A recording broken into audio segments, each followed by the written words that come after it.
I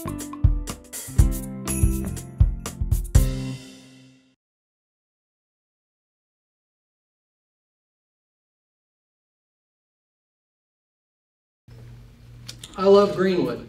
I was born and I was raised here in Greenwood. My family's been active in business and in politics in Greenwood for over half a century. My dad, Larry, was the mayor of Greenwood when I was a teenager. He was the mayor from 76 to 80. I have fond childhood memories of Greenwood, of growing up in downtown, of riding my bike down to the city pool, of going to the city park, going to the old city boys club, which is now the current city building, and playing foosball there, and going down to the old Henderson's drugstore for a milkshake from the soda fountain. Those are all fond memories. Every one of my friends and I looked forward to the Old Settlers Day and the Old Settlers Parade that would happen every September in Greenwood. And I'm sure that many of you share those warm memories of our town with me. Most of those days, we share those memories, and we miss some of those things that we had a sense of trust back then. We had optimism, we had security. The city was growing and it was financially sound. Our local officials earned our respect and we respected them. We expected our elected officials to be candid with us about the problems facing the city, and we trusted them to be good stewards of our money and also with our tax properties. I know and I accept that times change, and in many of my favorite Greenwood attractions will not be returning. But there are certainly some things that are changing for the better. 30 years ago, we would have never celebrated anything like we did with Wham Fest and how it grows every year. Some of what we valued in the past can and should be restored and revived. Our downtown business district can be revitalized. We can balance our city budget. We can be honest and transparent with our city's finances. We can restore that trust and optimism and security which has diminished over the last several years. And today, I will start earning your trust by providing you with an honest assessment of the city's financial position and describe some changes we plan to make to improve it. Greenwood, like the rest of our country, has been hit hard by the worst economic downturn since the Great Depression. Pundits have coined it as the Great Recession to describe the current economic situation. Last week, the Federal Reserve announced not only the interest rate policy, but also the assumptions behind their policy. The economists at the Feds believe that growth will be slow through 2014, and that the Feds intend to keep interest rates at record lows to encourage both investment and growth. And as we plan for the next few years, we need to assume slow to moderate growth in the private sector, reasonable interest rates, and relatively flat tax revenue. We cannot expect our budget problems to be resolved in a rapid increase in either the property tax base or in income tax revenue. The situation's not all bad. The economic problems we face create opportunity as well as challenges. One truism in the investment industry is opportunity lives in the turns. The turns are a period in which the economy has either hit its peak in a boom or it has hit the bottom in a bust. Most experts believe that we've hit the bottom and that we're on a slow but very painful recovery. The current global financial crisis has given Greenwood a window of opportunity to improve the city's infrastructure and lower the cost of borrowing. The time to act on these opportunities is quickly coming to an end. And if we adapt to a new economic reality, we will enjoy sustainable growth, create opportunities, and we will improve the quality of life for our children and for our grandchildren. I'm working with the Common Council to position the city to make the best of our opportunities. In the past few weeks, we've had sustainable changes to our team, tasks with managing the city and with supporting its future. The changes include an addition of several talented professionals, including our corporate counsel, Krista Taggart, who's here, who graduated top in her class at Notre Dame Law School. A director of operations who's a Purdue alumni and also a Lean Six Sigma black belt. We have a director of human resources who graduated from Indiana University Kelley School of Business. And she also has extensive private sector experience and lifelong ties to Johnson County and to the city of Greenwood itself. I've also moved some existing employees and expanded and refined the responsibilities of several others. In the month before my inauguration, my volunteer transition team conducted dozens of meetings with city employees. The information we gained from the current employees was both humbling and it was enlightening. We found many very dedicated public employees who have the desire to do more for the community. And they felt restrained by the outdated policies, by old technology, and by years of neglect. And I intend to empower them by expanding their responsibilities, creating opportunities for additional education and training, and to make substantial upgrades to the city's information technology. To pay for the additions, I've also reduced staffing in areas of the city's department managers have deemed appropriate. The new team and the structure is substantially more capable of operating and managing the city and will cost the city slightly less money than the group that we inherited. The opportunities for the city in this economy stem from both historically low interest rates and real estate prices. The value of commercial property has tumbled in the last 36 months. Foreclosures are rampant and banks are becoming increasingly motivated to remove troubled real estate projects from their books. There will be no better time for the city to address its needs for centralized offices and for the revitalization of Old Town Business District than in the next 24 months. My team is currently negotiating with a court-appointed receiver to acquire the Presnell building for the new city building. The initiative is good for the city for many, many reasons. First, the acquisition price for the building is expected to be half that of new construction. The financing rates are very favorable. Moving would make the city more efficient by housing all of the departments under one roof. The move would give the city the opportunity to make substantial upgrades to its information technology and communications during the remodeling process. The space is easily adaptable to municipal use and would be substantially more environmentally friendly than the current buildings we're using. The total cash needed to service the debt and to maintain the structure will likely be lower than the current mix of old city building space and the leased spaces that we're using on Emerson Avenue. The current city building has immediate renovation needs.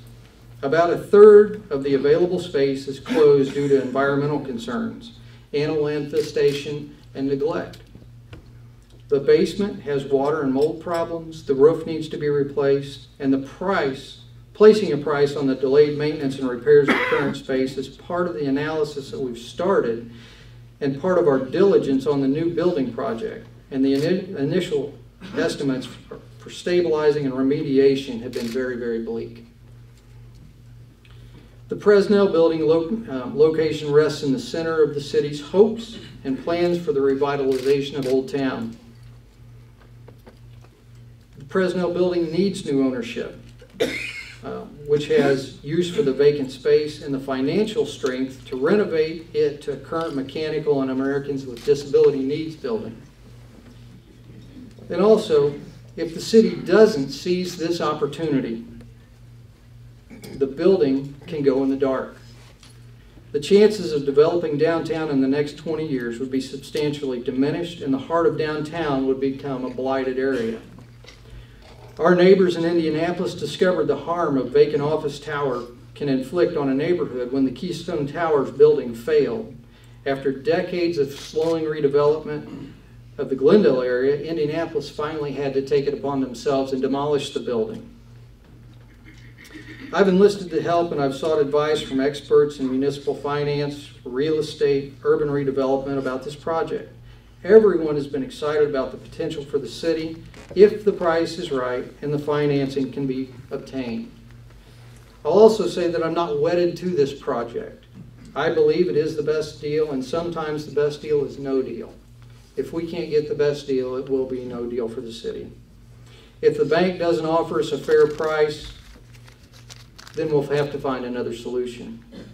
The building is currently in foreclosure and it's under the control of a receiver. A Merrill Lynch entity holds the mortgage. It's part of a package which includes other multiple failed commercial projects. And the receiver has indicated that Merrill Lynch wishes to work with us for a fair price on this building. I'm optimistic that a favorable acquisition price can be reached.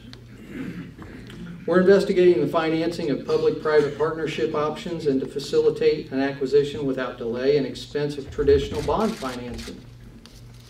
A few financial institutions have expressed interest, as have several private developers. Our goal is to consolidate and upgrade current city offices while spending the same or even less money as on our current multiple building situation. The city services will become more efficient, easier for citizens to access, and cost less in one-site solution. The most prominent building in the downtown area will become the catalyst to the revitalization and public parking needs for the growth of our downtown businesses, and that'll be projected for decades to come.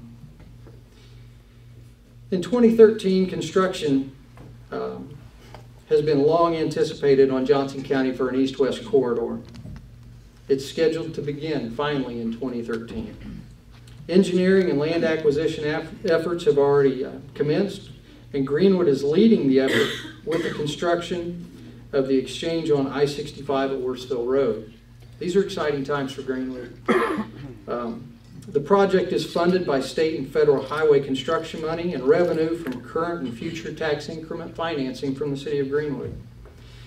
It presents an opening to create a high-value commercial district which will create jobs, enhance the city's image, and increase revenue to the city. Mayor Henderson and the Redevelopment Commission made this project a priority, and they have deeply committed the city to the completion and success. And I commend Mayor Henderson and the RDC for their tenacity and their pledge to make sure that Greenwood makes the best use of its development. Projects such as the Presnell Building and the Worsville Road projects have been both fun and exciting. But not all of what we've discovered during this transition has been fun and exciting.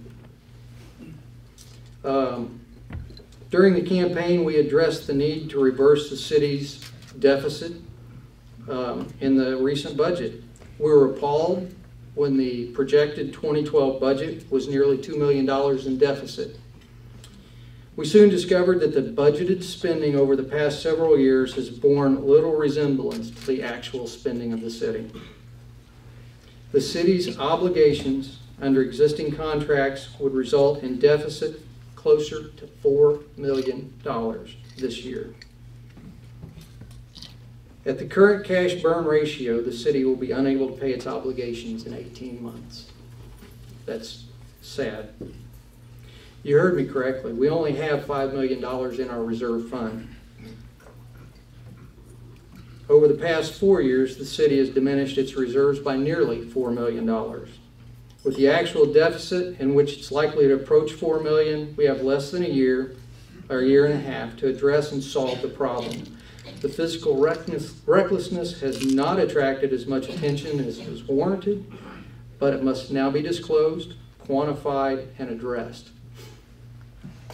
The published deficit is only one aspect of the current financial crisis that Greenwood is facing and its residents. The city failed to make payments mandated with contracts and neglected to take steps to preserve and protect the physical assets, and they failed to set aside the needed funds to maintain, to improve, and to replace the infrastructure.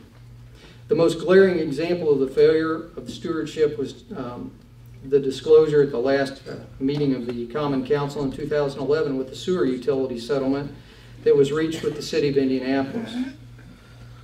We learned that over the past 10 years, Greenwood has failed to meet its obligations to the city of Indianapolis and has been quietly building a debt in excess of $2.3 million. This enormous unbudgeted deficit must now be paid over the next 3 years. Addressing the budget problem starts with honest and accurate budgeting. I was shocked to learn that the cost of health care for city employees had been underestimated in the past several budgets by hundreds of thousands of dollars. The 2012 budget provides for a sum which would only take the city through August under its current contract. The actual cost is about $1 million more than had been disclosed to the Common Council and to the voters. The costs were hidden in past years by budgeting for new employees and failing to hire them, and then taking that money at the end of the year and using it towards making those payments. My Director of Operations is well into the task of creating a much more accurate 2012 budget. Future projections of current and future expenses. The city will not hide the true costs of government from its citizens. In addition of a city controller, new budgeting policies, and a culture that values accuracy and legitimate cost estimates or assessments will cause the city to create honest, accurate, and transparent financial statements and projections. We're already taking steps to address the deficit. Team members throughout the entire government have been working together to evaluate each department. We're collecting accurate data on key city assets, including everything from vehicles to buildings. And additionally, we're in the midst of a comprehensive review and evaluation of the city's contracts. We've met with financial advisors and 3 banks about refinancing our bond debt. We're currently paying rates substantially higher than the market rates. There are programs which entail transaction costs, which are much a small fraction of those previously paid by the city, which can make refinancing even the small bonds cost effective. We've also contacted the City of Indianapolis about enrolling in its joint purchasing program. This program will allow us to benefit from a much greater buying power of our neighbor. It'll help us lower our purchasing at least 25% on everything we purchase for the city. I've started the process of finding a new representative for the city's health care insurance needs. We currently pay $3.35 million per year, or $16,500 per year per employee for our health care. Feedback on our initial interviews with experts in the field has been very comforting. The cost of the city's program is substantially higher than those of similar cities, and the fees that the city has paid for its administration have also been much higher than those being discussed. Outside of the fire department, there's been little emphasis on the wellness programs. Our fire department has a great wellness program for all of its firefighters. And we're encouraging economical use of medical services. And I'm hopeful that the city can realize substantial savings and still provide our public servants a quality and competitive benefit package. I've also started the process of fixing the problems of the sanitary sewer utility and creating a department to address stormwater problems. These issues account for a very large portion of the city's deficit. Last year, we processed over 500 million gallons of water for which we didn't charge anybody. It's the reason we didn't collect a fee for this water is because it's not wastewater. It's storm water, which did not require treatment. The total cost of the treatment approached $1 million last year. The city also spent $1.25 million for management of storm water, which burdens the general budget. After accounting for the debt service attributed to the recently disclosed debt to Indianapolis, the cost associated with recent and past citations by the Indiana Department of Environmental Management, and deferred but now not avoidable maintenance, the sewer utility will require tax subsidies to pay its bills soon if they're not addressed. The public cost of the stormwater problem will only increase as state and federal regulations become more tightly enforced. Without a utility and a means to fairly allocate the cost of these services, they will remain unfunded mandates borne by the Greenwood taxpayers. I can take a few hours, which I don't think you want, detailing all the economics behind the need for both reasonable sanitary sewer rates and the small monthly fee to create a stormwater utility. But I've only got time for a few facts and generalities. On the current rates, our current rates are very low compared to other Indiana communities. A typical Greenwood residential user pays about $23 a month. The rate is second to the lowest of 17 utilities in the central Indiana area, which was surveyed by our financial consultants. It's 30% below the average of central areas around us. The proposed increases are small.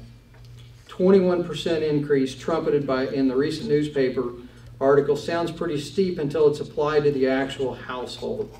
A typical 5,000 gallon per month residential user will see an increase of $2.30 a month in 2012 and $2.53 a month in 2013. No one likes to pay any increase, but suggesting that $4.83 a month is going to materially change the lives of the overwhelming majority of our ratepayers is simply nonsense. It's not going to be that big of an impact. After the proposed increases, our residents will still be able to enjoy some of the lowest rates in the state. The current rate structure has not allowed and will not allow for the utility to maintain adequate reserves for maintenance and repair.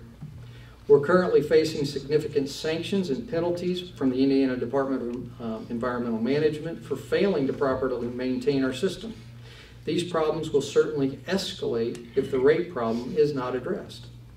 Greenwood taxpayers have invested over $100 million in the sanitary sewer utility. We have a duty to our taxpayers and our investors to protect the asset and to see that it returns to being a good investment.